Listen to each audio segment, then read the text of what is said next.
Great. Welcome. Let's start again. It's good to see you all.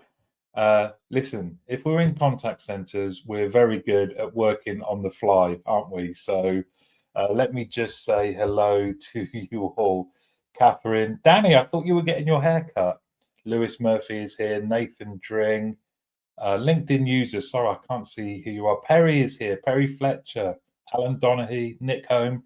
Nick, congratulations on your new role. Jonathan O'Connor as well. Good to see you all. Caroline, picture, hello, can hear me now. Thank you very much. Aha! So finally, we finally have some sound. I'll have to sort my microphone out afterwards. But yes, welcome. 105th show, the 2nd of September. Have you started the month with a real bang? We all know what it's like, don't we, to start again, new targets, a bit of hopefully time to debrief on the previous month, but bye-bye summer, that's gone. Now, I couldn't do this without my good to see and hear you. Yeah. If Danny Wareham is getting a haircut, will we get an in-chair selfie? Yeah, come on, Danny. I think Nathan's just given you a great LinkedIn post there. So couldn't do this show without my partners, and that is Quetzal. So they are great people if you want to turn your technology strategy into reality. And I've done some really good research with them that we'll be sharing over the next week or so, or couple of weeks. Alvaria, who are leading the renaissance on where I came from, outbound or proactive customer contact. If you really want to make a difference on customer satisfaction, they're the people. Better. And I spoke to Rich Knox literally just before this show. We're going to be doing some great podcasts about their guys. Their guys are brilliant. They are proud to be UK outsourcer, #1 in sales. We've got the Forum, the lovely guys at the Forum, great learning organization. And the very first partner I ever had when I went self-employed, Sabio, are back to support me. So thank you to all of you guys, and of course to all of you, not just for helping me out technically, but emotionally and spiritually as well. So let's get to know each other a little better. What is top of your bucket list? Mine right now would be to be able to have a haircut like Danny, but no hair. Haven't had hair for a long time. I don't miss it really. But what is top of your bucket list? What is the #1 thing that you would love to be able to do? Money, no object, I'm guessing as well. But what is top of your bucket list? And it's interesting because when I wrote this, I didn't actually think too much about what is top of mine. So I'm going to do that whilst you get your answers in. This is just a chance for us to get to know each other. Maybe mine would be, I would love to see Tottenham win the league. Nathan's taking us back to reality, though. Swim with great white sharks, says Nathan Dring. Jonathan O'Connor says, round the world cruise. Yeah. 2 absolute crackers to get us going. Jonathan, maybe whilst you're doing your cruise, you could see Nathan swimming away from Jaws. Throw in one of those little rubber rings. Caroline says, take the family to South Korea for a holiday. Wow, that would be great. My son Taylor at the moment is in China, Shenzhou, I think it is, or he is teaching English out there. He's a few weeks in. Lewis Murphy, what a great one. Play football on Copacabana Beach in Rio. Lewis, would you be showing the Brazilians how it's really done? You go, call that football? You're too young, but I think you are. But will it be like the John Smith's advert? Have it. Jonathan says, As long as Nathan doesn't have a mankini on. I think the Great Whites would have already taken that. Spencer is here. Oh, like the new photo, Spencer. A golden handshake deal with a major call center company. Yeah, that's a cracker. Uh, knowing contact centers, I wouldn't expect a maybe not golden. Have it. He does remember. That's what you're going to do on the beach, is it, Lewis? Join a load of Brazilians doing amazing skills, ask for the ball, and then just belt it. That's how we do it. Mark Ibbotson, hello, Mark. How are you doing? How about at the orangutan sanctuary in Borneo? Oh, you guys have got some crackers, absolute crackers. I'm going to need to really think about what I want to do. I want to do all of these so far. Absolutely brilliant. Love them. Keep them coming. What is top of your bucket list? And whilst you're in the comments as well on LinkedIn, you should see a networking tab. I imagine you're already all connected to each other. But if you're not, please do use this as an opportunity to increase your networks.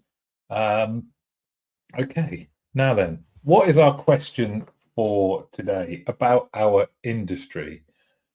So this is it. Let's do a little sound effect.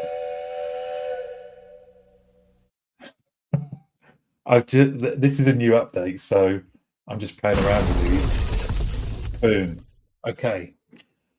We know, don't we, that customers want quick resolutions and they want a short wait time. Why do we find it so hard to deliver this? It's the number one frustrator for customers and is a key reason why we see customer satisfaction scores changing, or not changing rather, and not getting any better. So we know they're telling us consistently that customers want quick resolutions and short wait times. Why do we find it so hard to deliver this?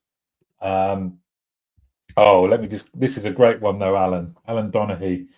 Run up those stairs which Sly Stallone ran up in Philly. Would need to do lots and lots of cardio so I look like a gazelle. And then the raised fist at the end. Adrian! I love it.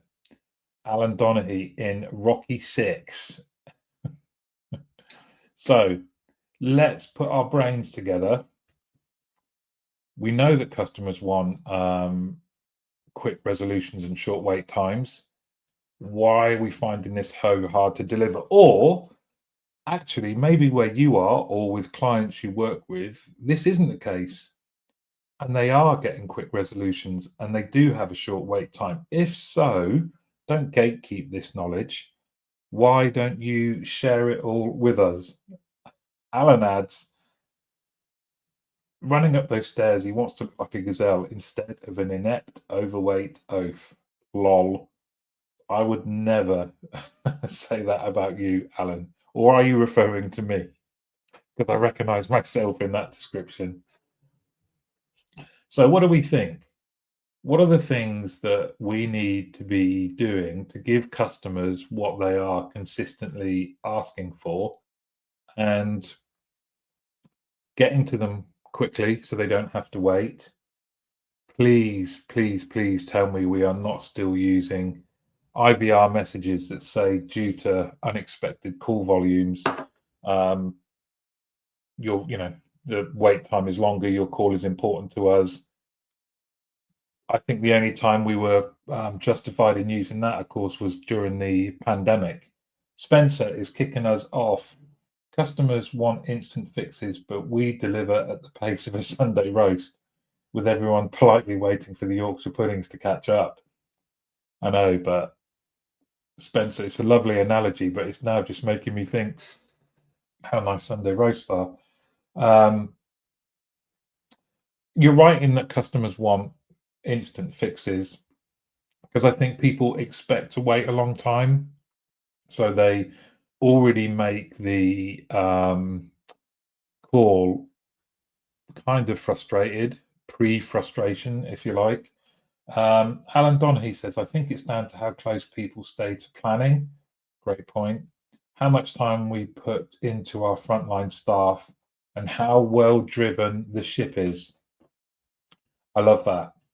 I love that. I think the key point there, planning and how much time we put into our frontline teams, because you could have great knowledge bases, you could even have agent support using AI. But if you've got your team trained and motivated and you have the planning right, then you would like to think that A, you can get those wait times down, and B, you will be able to resolve customer queries on that first contact. Because we've already shared, haven't we? We've already seen through the read along that we do ask customers to channel hop quite a lot. And surely there has to be something better than that. Good morning. Could you just let me know who you are, LinkedIn user? It's something in your settings that means when you comment on lives, we can't see your name. So I think it's in privacy and security. You can change the settings just so I can say hello back properly. Some of those comments are coming through a little bit delayed, I think, due to my morning sound error. So it's the Bears, down with the kids. Very, very true. So why do we find it so hard to deliver? Have we complicated customers contacting us by having too many channels that aren't joined up?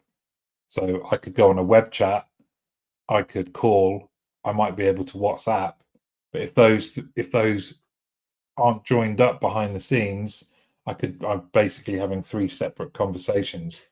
Nathan, the awesome Nathan Dring says, are agents led and empowered to make quick decisions and not always pushed down process pathways? Really, really good point. How much agency are we giving our customer-facing team members? And I've seen some really, really good examples of when you do give frontline team members autonomy, they can make some really, really good decisions and hugely improve the customer journey.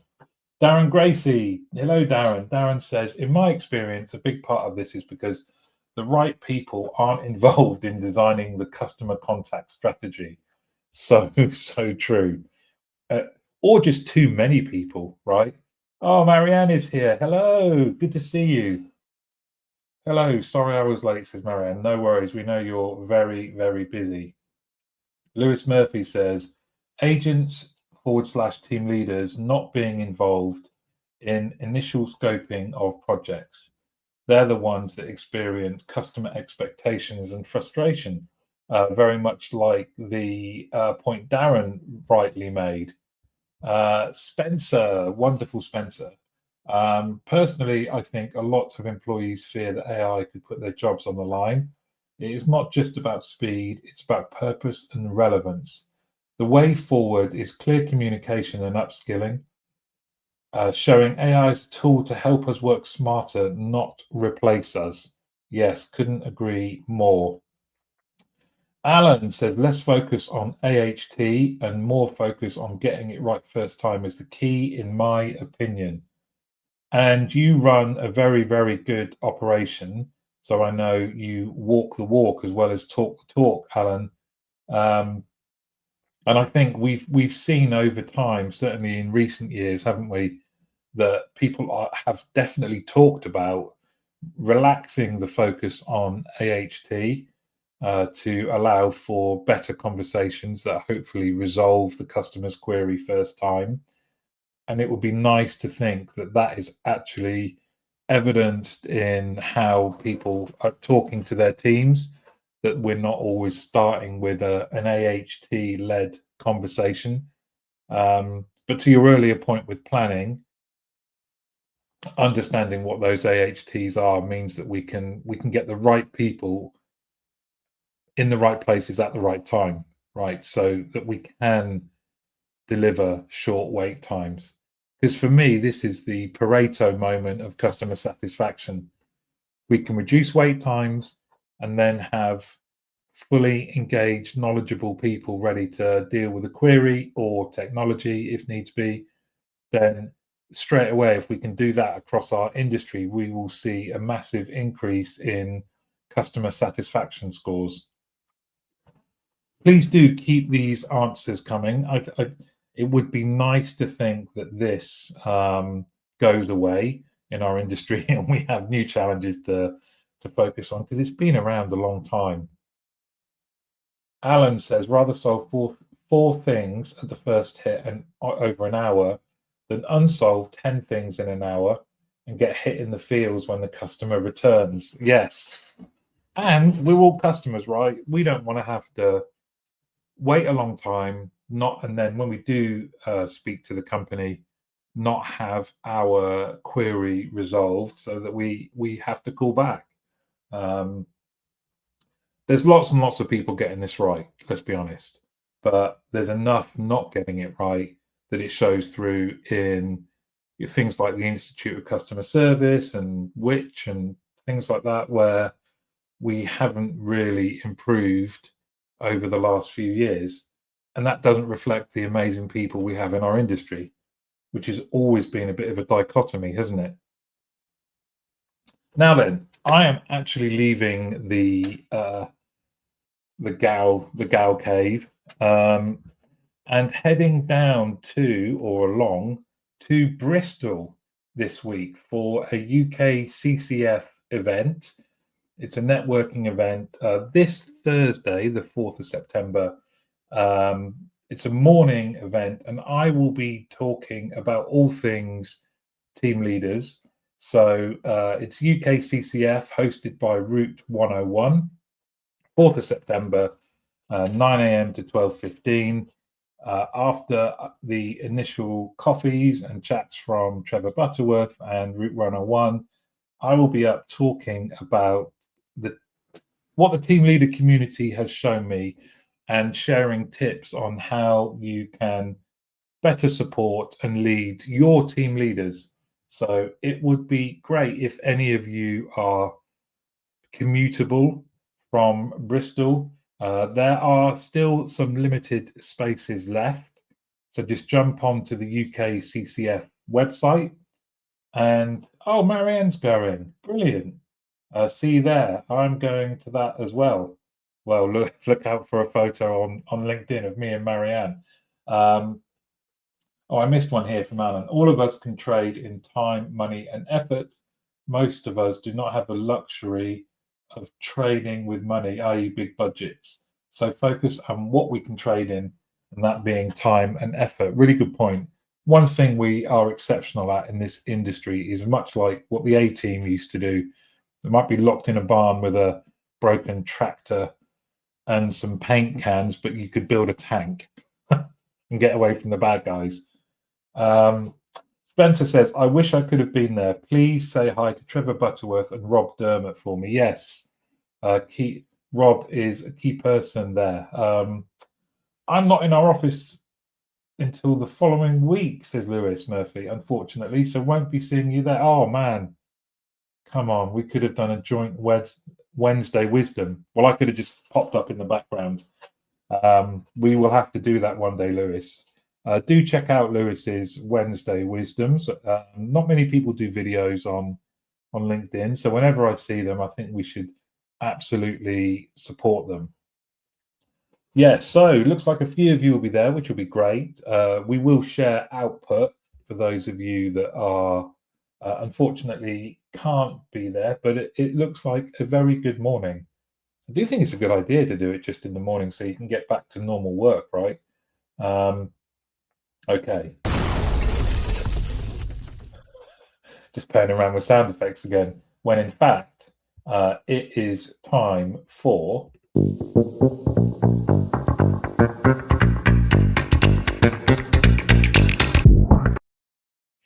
So you know the drill. We are going through Contact Babel's UK Contact Centre Decision Makers Guide for 2025, where they did some research with over 400 contact centre leaders.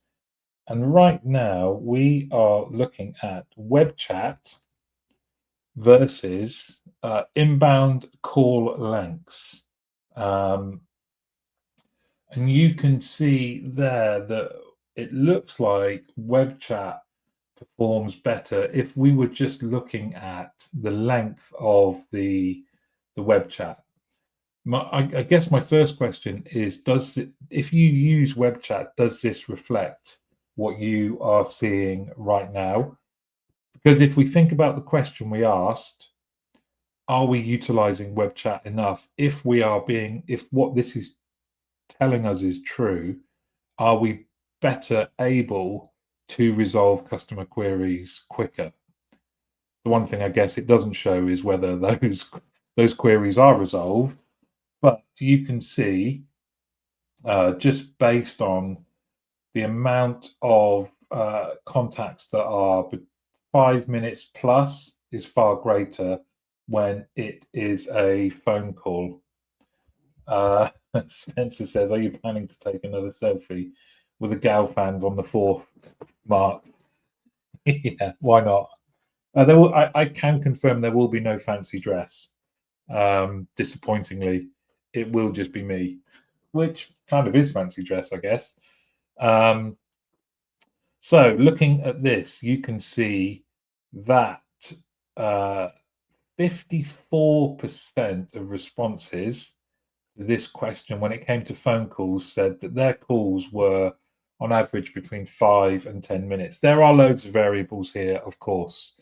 You would think that perhaps web chat means that these are more transactional queries anyway.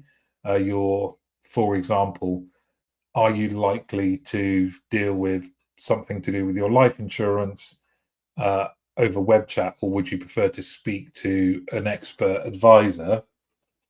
Dependent on the complexity, of course. It would be interesting to see if there was a measure that you could lay across the top of this around complexity and whether that had a factor.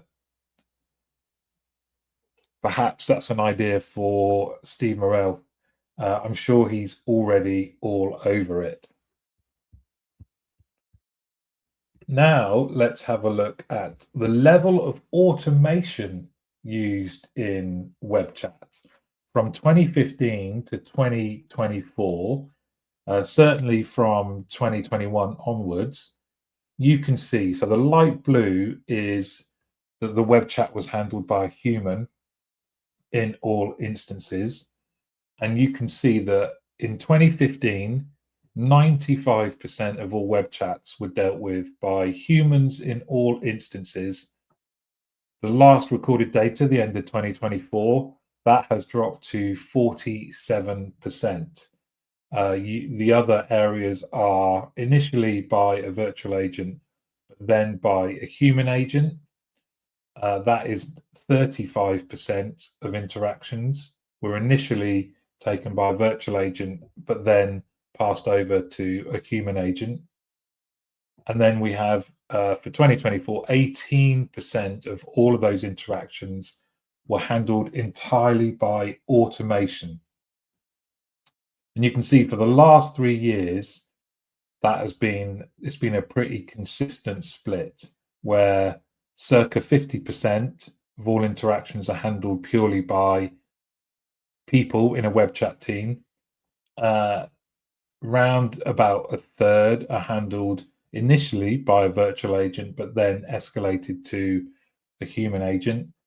And then around about 20% are handled entirely by automation. Alan says the dreaded bot loop. I love that little phrase. It would be fascinating to explore the stats for both calls, web chats, for both calls and web chats for vulnerable customers. It's always it's always a welcome intervention from you, Spencer, on reminding us of that key area. So again, if you had this chart replicated for vulnerable customers, I think I've mentioned before to get in touch with Steve Morrell. I think, you'd have to see, because this is contact center leaders giving their responses, you'd like to think using data, but it could be some of their opinion. To see the other side of this, if Steve could get in contact with a lot of vulnerable customers or people that can do research with vulnerable customers, you're right. It would be fascinating to see what that looks like. Marianne says too much over-engineered journeys as IT decide to write it their way, which is simpler for them, not the easy and simplest way for the front line or the customers. Really good point. Darren Gracie made that point earlier. And so did, I think it was you, Lewis, wasn't it? That the people designing these journeys are often not the right people. We need to be involved, right? Stephen Pack, hello. Interesting to see that in 2020, the trend was bucked, only by 2%, but still. Yes. Yeah, very true. What happened there? The pandemic, of course. Is that the reason why we had more people dealing with web chats? It's an interesting one. And the commentary, if you haven't yet got the full copy of this report, it is available free from Contact Babel's website, along with loads of other really interesting research. Now then, let's have a look at this. So we're now into the world of self-service applications and techniques. So use of web self-service applications and techniques, you will see by far, and this hasn't really changed, the main reason people are using web self-service, both why we are providing it and how it's being picked up by customers, is FAQs, followed by account-specific, virtual agents, chatbots, free text search of documents, access to other info, and none of the above. What did I say? Access to view comment, community. I can't even read. Blind as a bat. I find this interesting that none of this is very interactive. I think, can we do this a bit better? And again, I can't help but thinking, Spencer, about the vulnerability aspect. Is how prominent are our support options for vulnerable customers via the website? Because it's not reflected here. That may be in FAQs, it may be in account-specific information, but you would like to see accessibility reflected here as well, wouldn't you?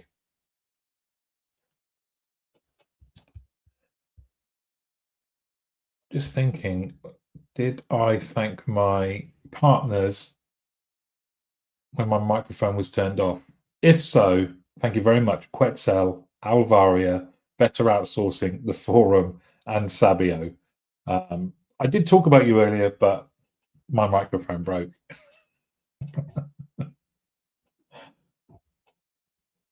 No comments on this, which you do wonder, don't you, whether I can remember spending an inordinate amount of time on a few companies where I worked on the website, poring over sentences, when in fact what this is telling us maybe is customers just want assistance. They don't necessarily want to know all about us or read blogs. They're using the website because they need their query resolved. Okay. Thank you very much. Now, if you remember last week, I asked you on what could I do within this format to change things up a little bit, add some new features, very much in a start, stop, continue sort of format. So for the next Get Out of Rap, there will be some people in the studio with me. If you would like to get involved in coming on and maybe talking about some of the key topics in our industry, please just let me know, and we could have a guest list. So we have the opportunity for you to hear another voice and see another person other than just me. I'm very keen to do that. So please drop in the comments or send me a direct message if you would like to become part of the show. I will be doing a running feature where we 60-second talking heads, where we will talk about some of the key things going on in our industry, and there will be more than just me here to entertain you. As I say, if you're interested, the more the merrier. I'm not going anywhere. Continue doing these for some time, and so if you don't get on the first one, then please do bear with me, and we will make sure that you come on to some other shows, which I think will be great. Let's get a few of you guys on camera. Don't worry, you can add filters like I do. So thank you all very, very much. Hope you have a wonderful Tuesday and that your September starts really well and you smash this week to bits. You will see later today, I will put in an invite for the next show. But to all of you, thank you very much for joining. Thanks as always for your comments, and I will see you soon.